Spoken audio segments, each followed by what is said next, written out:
અને હવે વાત કરીશું સૌરાષ્ટ્રના પ્રવેશ દ્વાર સુરેન્દ્રનગરની। સુરેન્દ્રનગરમાં જ્યાં લીંબડી નેશનલ હાઈવે બિસ્માર હાલતમાં છે અને તેનો સામનો ત્યાંથી નીકળતા વાહન ચાલકો કરી રહ્યા છે।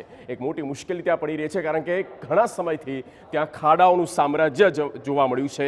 સુરેન્દ્રનગરમાં જ્યાં વઢવાણ સુધીના હાઈવે પર 50થી વધુ ખાડાઓનું સામ્રાજ્ય હોવાથી સ્થાનિકોને અકસ્માતનો ભય સતાવી રહ્યો છે।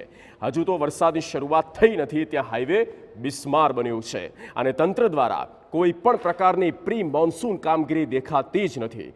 સુરેન્દ્રનગરના સ્થાનિકો આકરા પાણીએ જોવા મળ્યા હતા અને તંત્રને રજૂઆત કરવામાં આવી કે રોડનું તાત્કાલિક રિપેરિંગ કામ હાથ ધરવામાં આવે, જેથી કરી આવનારા ચોમાસાની સિઝનમાં વાહન ચાલકોને મુશ્કેલીનો સામનો ન કરવો પડે। જો સમસ્યાનું નિરાકરણ નહીં આવે તો ગાંધી ચિંધ્યા માર્ગે આંદોલનની ચીમકી આપી છે। એ નેશનલ હાઈવે રોડ છે, વઢવાણથી સુરેન્દ્રનગર જોડતો। અહીંયા અપડેટ રૂટના ખાડા વારંવાર સરકારી અમારું સાંભળતું નથી। અહીંયા હજારો માણસો રોજે રોજ ખરીદી કરવા માટે ભરચક બજાર છે, છતાં કોઈ અમારું આ ખાડા કાટ કરી ને અમારું કોઈ સાંભળતું નથી।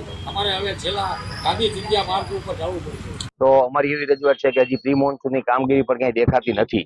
તો જો ચોમાસું આવી જશે ને વરસાદ શરૂ થઈ જશે તો આનાથી પણ મોટા ખાડાઓ પડશે, માણસોના અકસ્માતો થશે, કોઈનો જીવ જશે, તો આમના મદદ ક્યાં સુધી ચાલશે? એમ તો અમારી સમિતિ દ્વારા અમે એવી રજૂઆત કરી સરકારને કે ભાઈ તાત્કાલિક ધોરણે આજે થતું હોય તો કાલ ન થાય એવો સમય બચાવીને તાત્કાલિક પ્રી મોન્સૂન કામગીરીના ભાગરૂપે રોડ જ્યાં જ્યાં રિપેરિંગ કરવાના હોય, રિપ્રેસિંગ કરવાના હોય ત્યાં લોકો તાત્કાલિક કરી નાખવા જોઈએ।